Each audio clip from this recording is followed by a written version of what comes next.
Welcome back to Dark Screen Confessions, the channel where secrets never stay buried. Story 1. Exactly as requested. Today's story is about a manager who demanded that every single instruction be followed exactly. Unfortunately for him, that's exactly what he got. Let's dive in. A few years ago, I worked as a data analyst for a mid-sized logistics company. My manager, Kevin, was obsessed with control.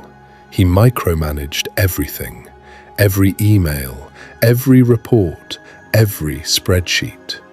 If you completed a task efficiently, Kevin would complain that you hadn't followed his process. He didn't care about results. He cared about obedience.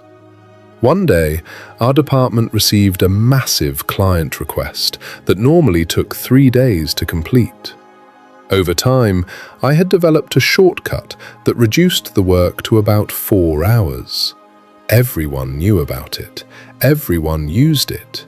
Even Kevin knew it existed, but for some reason, Kevin hated it.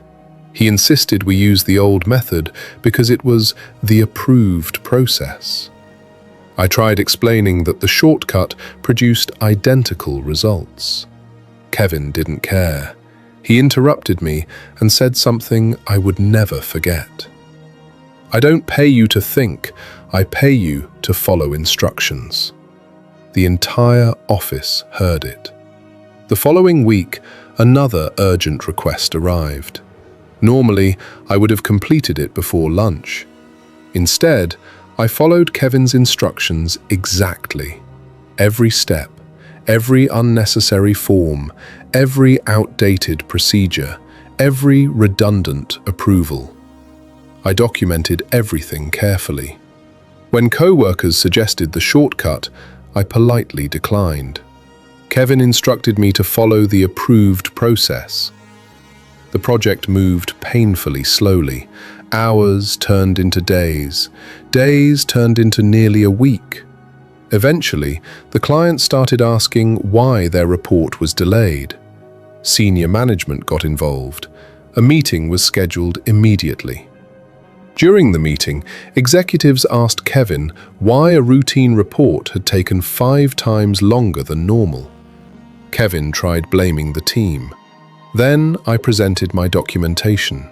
Every instruction, every email, every approval request, every delay, all signed off by Kevin himself. One executive looked directly at him. "So, you're saying the employee followed your instructions perfectly?" Kevin quietly nodded. The executive replied, "Then perhaps the problem isn't the employee." The room went silent. Within a month, the department was allowed to use the shortcut permanently. Kevin lost much of his authority over workflow decisions, and surprisingly, he never again told anyone that he paid them not to think. Sometimes, malicious compliance isn't about breaking the rules. Sometimes, it's about following them perfectly. Enjoying the stories so far? Subscribe to Dark Screen Confessions for more revenge stories, workplace drama, and unbelievable confessions. Now, let's continue. Story 2. The Email Rule. Today's story is about a manager who demanded that every single request be documented by email. No exceptions. He regretted that decision very quickly. Let's begin. Several years ago, I worked in an IT support department for a large company. Our team handled everything: password resets, printer problems, software installations, network issues. Most requests were simple. Employees would stop by our office, ask a quick question, and we'd solve the problem in minutes. It worked perfectly. Then we got a new department manager named Brian. Brian loved paperwork. He loved procedures. Most importantly, He loved making rules. One Monday morning, he called a team meeting. He announced a new policy. No employee was allowed to request assistance in person, over the phone, or through chat.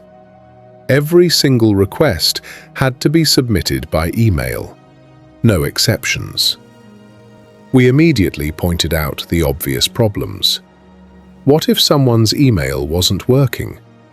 What if there was an emergency? Brian didn't care. His exact words were, "If it's important, they can send an email." So that's exactly what we did. For the first few days, everything seemed normal. Then reality arrived. Employees began emailing us for everything. Absolutely everything. A monitor cable came loose. Email. A printer ran out of paper. Email. Someone forgot their password. Email. Someone couldn't access email. They borrowed a co-worker's computer and sent an email. The number of messages exploded. Hundreds per day, then thousands. Since Brian insisted every request be documented, we replied to every email individually. Questions generated responses. Responses generated follow-up questions. Follow-up questions generated even more emails. Within 2 weeks, Brian's inbox became a disaster zone. Because he had also insisted on being copied on every support request.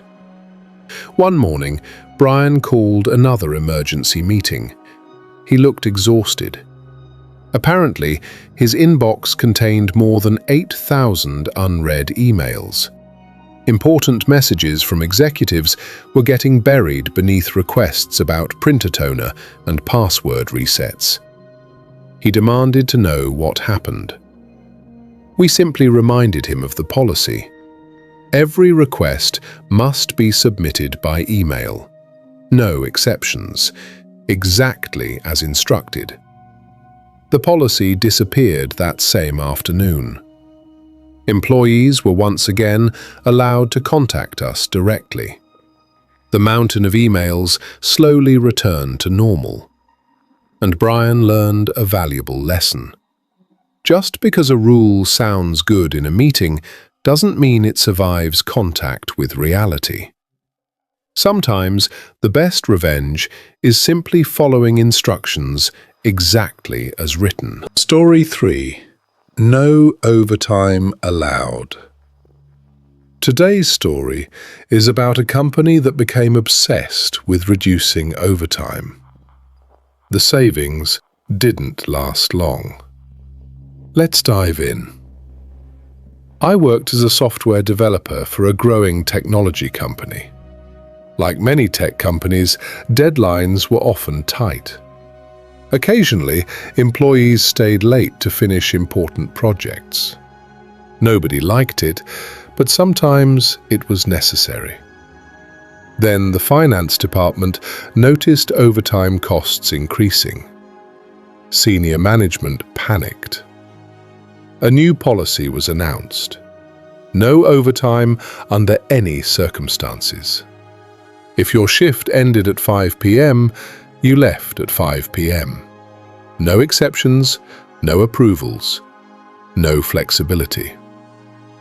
At first, everyone was thrilled. Who wouldn't want to leave work on time? The problem was that management expected the same workload to be completed. Nothing else changed. The deadlines stayed exactly the same. A few weeks later, our team was preparing a major software release for an important client. Everything was on schedule. Until launch day. Around 4:30 p.m., we discovered a critical bug. The bug could crash the entire system. Normally, we would stay an extra hour, fix it, and release the update. But the new policy was very clear. No overtime. At exactly 5 p.m., every developer stood up, closed their laptops, and left. The bug remained. The release remained unfinished. The client remained unaware for a few more hours. The following morning, chaos erupted. The launch had failed. The client was furious. Executives demanded answers. Management asked why nobody stayed late to fix the issue. We reminded them of the policy. No overtime, no exceptions, exactly as instructed. The room became very quiet. A week later, the policy was revised. Managers were once again allowed to approve overtime during emergencies. More importantly, leadership finally realized that flexibility existed for a reason. The funniest part? Fixing the bug took only 45 minutes. The meeting about why nobody fixed it lasted nearly 3 hours. Sometimes malicious compliance doesn't cost a company money. Sometimes it costs them common sense. Thank you for listening to Dark Screen Confessions. If you enjoyed tonight's stories, please subscribe and join us for more tales of revenge, drama, karma, and shocking confessions. Until next time, stay curious and remember, some secrets never stay buried.